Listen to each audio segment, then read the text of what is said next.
आज आपण single phase energy मीटरचे कनेक्शन बघणार आहोत.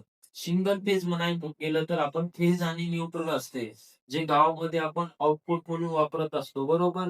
थ्री फेज ची लाईन वेगळी असते आणि सिंगल फेज ची वेगळी असते. सिंगल फेज म्हणजे फेज आणि न्यूट्रल, थ्री फेज म्हणजे आर आणि वाय आणि बी, रेड, येलो, ब्ल्यू असं त्याला म्हणत असतो आपण. या सिंगल फेज एनर्जी मीटरचे कनेक्शन कशा प्रकारे करायचं? पोल वरून सप्लाय घेतलेला असतो.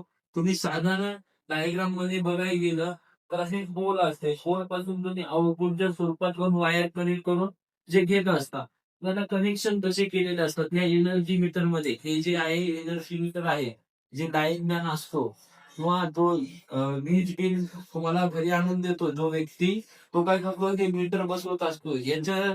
त्याची जी रिडिंग आहे, रिडिंग बघूनच तुम्हाला काय देत असतो, लाईट जे काही बिल आहे तुम्हाला एका महिन्याचं, ते बिल देत असतो. आपण ते बघूया. आता आपल्याजवळ जी एनर्जी आहे आपली ती येते आउटपुट मध्ये, ती किलो वॅट आवर मध्ये मोजतो. कशामध्ये? किलो वॅट आवर मध्ये मोजतो. आता याचे कनेक्शन कसे असतात? आता तुम्ही बघू शकता या एनर्जी मीटर मध्ये 4 टर्मिनल दिलेले आहेत. आता आपण बघू शकता, हे पहिलं टर्मिनल, हे दुसरं टर्मिनल, आता हे तिसरं टर्मिनल आणि हे चौथं टर्मिनल. अशा प्रकारे एनर्जी मीटरला किती टर्मिनल दिलेले असतात? 4 टर्मिनल दिलेले असतात. आता तुम्हाला वाटतं हे L1 फेज गेला, हे न्यूट्रल गेला, इथूनच फेज निघाला, इथूनच न्यूट्रल निघालं, असे याचे कनेक्शन नसतात. त्याचे कनेक्शन असे असतात, आपण साधारण बघायला गेलं तर हे जे इनपुट आहे याला काय म्हणतो? इनपुट. काय म्हणतो? इनपुट. आपण जे एखादी पोल आहे, आपल्या गावाजवळ घराजवळ पोल आहे, त्या पोल पासून अशा प्रकारे पोल असतो. असा इकडून त्याच्यावर फेज न्यूट्रल लागलेले असतात, असे प्रकारचं असतंय. या पोल वरून आपण काय लिहिलेलं असतंय? फेज घेतलेला असतो. आता हे पहिला आर फेज, दुसरा वाय आणि तिसरा पी आणि चौथं न्यूट्रल असं. आता या पोलवरून सप्लाय घेतलेला असतो. हा सप्लाय डायरेक्टली तुमच्या घरामध्ये न येता तो मीटरच्या फेजच्या टर्मिनल मध्ये येतो. अशा प्रकारे मीटरच्या टर्मिनल मध्ये येतो. म्हणजेच कशामध्ये येतो? एन वन मध्ये येतो. कशामध्ये? एन वन मध्ये. लाईन आहे म्हणून त्याला एल वन लिहिलं. दुसरं तुमच्या जवळ न्यूट्रल असते. या न्यूट्रल पासून असं कनेक्ट करून आपण, म्हणजे आपण किंवा ते आळीकडे देऊन त्यांनी कनेक्शन करतात. ते कनेक्शन दिल्यानंतर इथून एक न्यूट्रल असं घेतलेलं असते आणि हे न्यूट्रल या ठिकाणी दिलेलं असते. तुम्ही बघू शकता. याला काय नाव देऊ? N one. आता हे इनपुट झालं. काय झालं? हे इनपुट. इथून आपण सप्लाय द्यायलो आणि इनपुटला घ्यायचे आपल्याला आउटपुट. त्याला काय म्हणतो? इनपुट. इनपुट. आता आपल्याला आउटपुट बाहेर घ्यायचे. काय? आउटपुट. आता हे आउटपुट कशा प्रकारे घ्यायचं?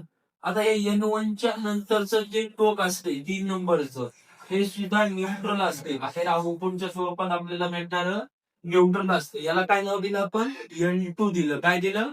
N2 दिलं. आणि दुसरं टर्मिनल आहे त्याला नाव काय दिलं? N2 नाव दिलं. काय दिलं? N2. म्हणजे जे फेज आहे हे न्यूट्रल आहे. अशा प्रकारे एनर्जी मीटरचे कनेक्शन असतात. एवढं झाल्यानंतर आपण काय करतो? घरामध्ये नेण्याच्या आधी काय करतो? आपल्या साधारण घराचं स्ट्रक्चर बघायला गेलं, म्हणजे जे खेडेगावात असो किंवा शहरात असो, ते एमसीबी बसवण्याच्या अगोदर काय बसवतात? फ्यूजा बसवतात. फ्यूज म्हणतो त्याला. काय म्हणजे? किटकॅट. तर फ्यूजचं सिम्बॉल आहे. अशा प्रकारे फ्यूज कनेक्ट केले आपण, बरोबर. या कनेक्ट केल्यानंतर आपण लोड साठी जोडत असतो. कशासाठी? लोड साठी. आता साधे एक इलेक्ट्रिक सर्किट आपण बनवून दाखवूया. या ठिकाणी आपल्याजवळ तेवढा वेळ नाहीये. आता या ठिकाणी मला डायरेक्ट आउटपुट यायचंय. घेतलं असं, वायर घेतलं पुढं, त्यानंतर काय घेतलं? एक स्विच घेतला, त्यानंतर एक लॅम्प घेतला आणि अशा प्रकारे काय केलं? एक सर्किट पूर्ण केलं. जेव्हा हे स्विच ऑन करेल तेव्हा हा लॅम्प काय होतो? ग्लो होतो, बरोबर. अशा प्रकारे तुमचा कुठलाही एनर्जी मीटर असो, त्या एनर्जी मीटरचे अशा प्रकारे तुम्ही काय केलेले असतात? कनेक्शन केलेले असतात. आता ते आपण रिअल मध्ये बघूया करू कसे केलेले असतात. आता आपल्या जवळ काय आहे, आउटपुटसाठी आपण वायर घेतलेले आहे. त्या वायरचे कनेक्शन कशा प्रकारे करायचे ते आपण बघणार आहोत आता लगेच. आता आपण काय केलेले आहे, त्या डायग्राम प्रमाणे काय केलेले आहे, मीटरचे कनेक्शन घेतलेले आहे. जे आपण पोलवरून सप्लाय घेतलेला आहे, तो पोलवरून सप्लाय पोलवरूनच आलेला आहे. तिथून आपण फेज न्यूट्रल घेणार आहोत.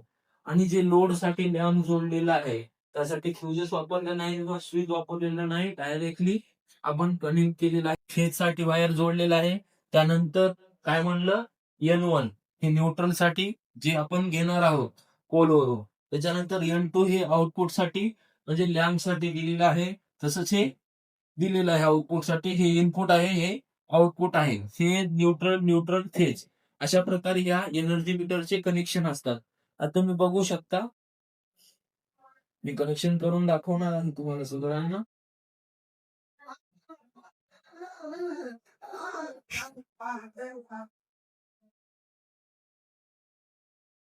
आता यामध्ये फेज कोणता आहे, न्यूट्रल कोणता आहे आपण बघणार आहोत. फेज आहे तो इकडचा, हे न्यूट्रल आहे. तर आता हे न्यूट्रल मध्ये न्यूट्रल टाकलेलं आहे मी, आणि फेज मध्ये फेज हे टाकलेलं आहे. तुम्ही बघू शकता लाईट लागलेली आहे. अशा प्रकारे तुम्ही काय केलेले असतात, एकाचे एनर्जी मीटर मध्ये कनेक्शन केलेले असतात. तुम्ही बघू शकता लाईन टेस्टर मध्ये हे फेज आहे. दुसरं काय आहे, न्यूट्रल आहे. लॅम्प ग्लो होत नाही, बघू शकता फेज मध्ये ग्लो व्हायलाय. त्यानंतर बघू शकता या ठिकाणी न्यूट्रल आहे म्हणून ग्लो झालेला नाही, या ठिकाणी फेज आहे म्हणून ग्लो झालेला आहे. अशा प्रकारे काय केलेलं असतंय, एखाद्या एनर्जी मीटरचे कनेक्शन केलेले असतात. तर याचा उपयोग तुम्हाला भविष्यात कधी काय होईल, कधी एनर्जी मीटरचे कनेक्शन निघाले असतील तर ते तुम्हाला लावता येते. आणि तुम्ही प्रॅक्टिकली आयटीआय मध्ये प्रत्येक विद्यार्थ्यांना ऍडमिशन घेतलेलं असते, किंवा इलेक्ट्रिशियनचा जो काही शिकत आहात तुम्ही काम, त्यामध्ये तुम्हाला हे एनर्जी मीटरचे कनेक्शन जमावे. म्हणून हा व्हिडिओ आपण या उद्देशाने बनवलेला आहे. सर्वांनी या व्हिडिओला लाईक करावं, सबस्क्राईब करावं आणि शेअर करावं.